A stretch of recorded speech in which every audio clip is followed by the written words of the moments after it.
చాలా పెద్ద గ్యాప్ ఇది.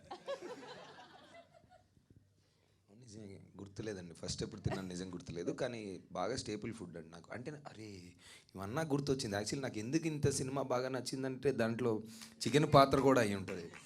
నేను కాన్షియస్గా నేను అనుకుంటున్నా ఇతను చాలా బాగా చేశాడు, అందరూ యాక్ట్ చేశారు అది ఇది అనగానే మీరు అన్నాక నాకు అర్థమైంది. Actually subconsciously why I like this film so much is because of the chicken. Yeah. Vishika hi. Hi. మొన్నటి వరకు బేబీ చూస్తున్నాం. బేబీలో ఒక తెలుగు అమ్మాయి బాగా పాపులర్ అయింది. సో మీరు కూడా తెలుగు అమ్మాయిగా ఈ సినిమాలో ఎంతవరకు మీ క్యారెక్టర్కి ఇచ్చేశారు మీరు? నా సైడ్ నుంచి అయితే నేను 100% ఇచ్చాను. సార్ కూడా నా దగ్గర నుంచి 100% తీసుకున్నారు. మూవీ చూశాక నా యాక్టింగ్ మీకే తెలుస్తుంది. So actually there is a story between casting her అండి. లైక్ ఏంటంటే వీళ్ళ బ్రదర్ నాకు చాలా క్లోజ్ ఫ్రెండ్ అండి. లైక్ వాళ్ళ ఇంటికి వెళ్ళేటప్పుడు తిను అప్పుడు చాలా చిన్నపిల్ల. ఆ డిస్కషన్లో ఏం చెప్పేదంటే, అంటే నేను వెరీ బిగ్ మెగా ఫ్యాన్. ఏం చెప్పేదంటే నేను రామ్ చరణ్ గారి గర్ల్ ఫ్రెండ్ అని చెప్పేదండి. బేసిక్గా ఏంటంటే తన రచ్చ సినిమాలో జూనియర్ తమన్నా అండి. సో నేను ఆడిషన్ ఏం తీసుకోలేదండి, ఆ ఒక్క వర్డ్కి కాస్టింగ్ తీసుకున్నాను. ఏదో ట్రైనింగ్ ఇద్దాం అనుకున్నాను, కానీ షీ ఈజ్ గ్రేట్ పర్ఫార్మర్ అండి. రాజశేఖర్ గారు, రాయలసీమ సినిమాలు అంటే ఇప్పటివరకు ఫ్యాక్షన్ చూసాం, మనుషులు రక్తాలతోటి స్క్రీన్లు నిండిపోతాయి. కానీ మీరేం చేశారంటే జంతువుల రక్తాలతో స్క్రీన్ నింపేశారు. సో జంతు హింస అయినా ఎంతవరకు ఉంటుంది సినిమా చూస్తే కానీ మాకు తెలీదు, ట్రైలర్ వరకునే చెప్తున్నారు రివ్యూలో. సో ఎట్లా చేశారు దీన్ని? జంతు హింస లాంటిది ఏం లేదండి.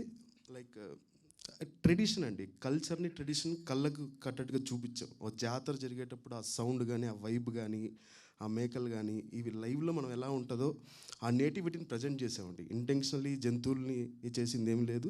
మా సినిమా మేకింగ్లో ఒక్క జంతువుకి కూడా చిన్న హాని జరగలేదండి. అండ్ యాజ్ వెల్ యాజ్ అక్కడ మేము వాడిన మేకలన్నిటికీ అనిమల్ బోర్డ్ అన్నీ తీసుకున్నాం. ప్లస్ ఆ మేకలు పెంచే కాపర్లకు కూడా కొంత సపోర్ట్ చేయడం కూడా జరిగిందండి. మీరు మొదటి సినిమా కదా ఇది? ఫస్ట్ 4 క్రాఫ్ట్లు హ్యాండిల్ చేశారు. ఎంతవరకు మీరు? అది ఆబ్వియస్లీ ప్రోడక్ట్ చెప్తుందండి, 100%. ప్రోడక్ట్ చెప్తుంది. ట్రైలర్ చూస్తే బాగానే ఉంది, ఇంట్రెస్టింగ్ ఉంది. అండి. సో మీకు ఎంత కష్టం అనిపించింది?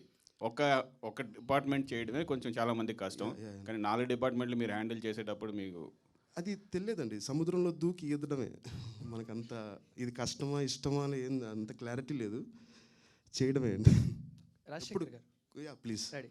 అంటే కోడి చుట్టూ తిరిగే స్టోరీ అన్నారు కదా, సో కోడికి ఏదైనా ఇన్నర్ వాయిస్ ఉండే అవకాశం లేదండి. యాక్చువల్లీ చిన్న చేంజ్ అండి. కోడి చుట్టూ సినిమా జరగదండి, చికెన్ చుట్టూ తిరుగుతుందండి. సో చికెన్ తినడం అనేది రోషన్ రాజు అనే క్యారెక్టర్ ఒక ఎయిమ్ అండి. సో అతను తింటాడా లేదా అనేది కథలో ఒక పార్ట్ అండి. కోడి చుట్టూ సినిమా జరగదండి.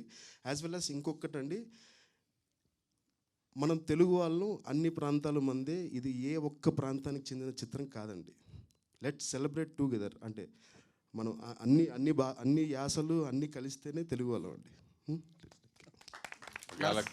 కోడి వాయిస్ ఉంటే కనుక నవదీపే చెప్పేస్తాడు, దాంట్లో డౌటే లేదు అసలు. సో నరసింహ గారు, మళ్ళీ నేను ప్రేక్షకులందరికీ గుర్తు చేసేది ఏంటంటే, ఇలాంటి స్పెషల్ క్యారెక్టర్స్ ఉండి స్పెషల్ వాయిస్లు కావాలి అనుకున్నప్పుడు ఈరోజు మార్కెట్లో ట్రెండింగ్ వాయిస్ ఎవరిదో మీ అందరికీ తెలుసు.